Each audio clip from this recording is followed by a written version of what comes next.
মুসলমান হতে পারে? একটা জিনিস বোঝা দরকার, আল্লাহ তাআলা এই উম্মতি মুহাম্মাদীকে পবিত্র রমজান মাসে দান করেছেন। আল্লাহ রাসূল আল্লাহর হাবিব বলেন, আস-সাওমু জুন্নাহ, রোজা হলো ঢাল। কেমন ঢাল? আল্লাহ পাকের রাসূল বলেন, এই রোজা হলো মানুষের গুনাহের কাছ থেকে সম্পূর্ণতাকে বিরত রেখে দেয়। সকলে মিলে হবে না? রমজান মাস হলো এমন একটা মাস, ভালো করে বুঝবেন, যে মানুষকে সম্পূর্ণ গুনার কাছ থেকে দূরে সরিয়ে রেখে দেয়। আচ্ছা বলেন তো, আমি ছোট্ট একটা হাদিস বললাম, আস-সাওমু জুন্নাহ, রোজা ঢাল। কিসের ঢাল? মানুষের গুনাহ থেকে দূরে রাখে। কথা ঠিক না বেটি? আচ্ছা, তাহলে মানুষকে যখন গুনাহ থেকে দূরে রাখে, অনেক রোজাদার তো এমন পাওয়া যায় যে রোজার মাসে রোজা রেখেও গীবত করে। কি করে? অনেক মুসলমান এমনও পাওয়া যায় রোজার মাসে রোজা রেখে ভাই ভাইয়ের মধ্যে মারামারি লাগিয়ে দেয়। আছে কিনা? ভালো করে বুঝুন। অনেক মুসলমান এমনও আছে রোজার মাসে রোজা রাখলো, পাড়া প্রতিবেশীর সাথে জঙ্গ লাগিয়ে দিল। আছে কিনা? অনেক মুসলমান এমন আছে রমজান মাসও বাছাবাছি নাই, সুদের মধ্যে লিপ্ত আছে, অন্যায় কাজের মধ্যে জড়িত আছে, বিভিন্ন শরীয়তের বেআইনি কাজের মধ্যে লিপ্ত আছে। তাহলে হাদিসের সাথে আর আমাদের বাস্তবিক জীবনে মিল হয়েছে?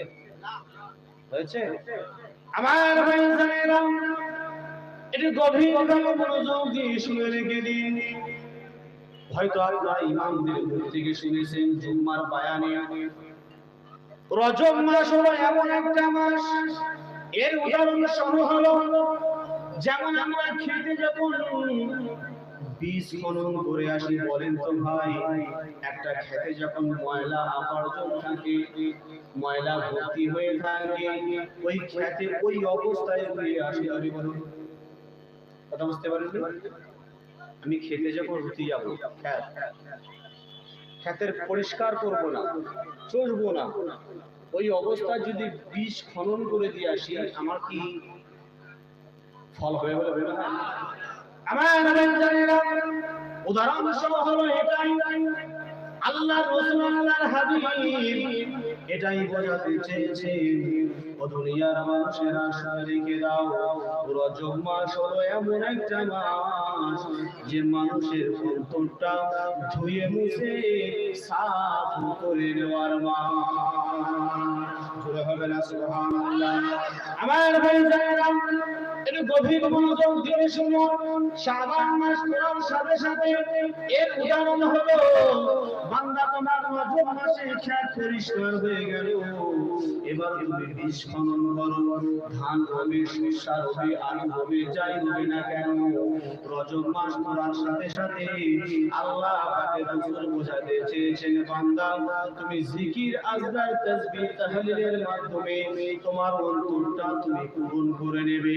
আর পবিত্র রমজান মাসে যখন পৌঁছে যাবে, বান্দা তুমি বসে বসে তুমি ফল পাবে। ও ভাইজানেরা, বলার উদ্দেশ্য হলো এটাই, যারা রোজার মাসে রোজা রেখে বিবাদ শুরু করে দিল, একে অপরের মারামারি লাগিয়ে দিল, যারা রোজার মাসে রোজা রেখে ভাই ভাইয়ের সাথে ঝামেলা লাগিয়ে দিল, মনে করবেন এরা রজব মাসে অন্তর পরিষ্কার করতে পারি নাই, শাবান মাসে অন্তর দিয়ে আল্লাহর জিকির, তাসবিহ, তাহলিল আদায় করতে পারি নাই। এই জন্য করে রোজার মাসেও গুনার কাছ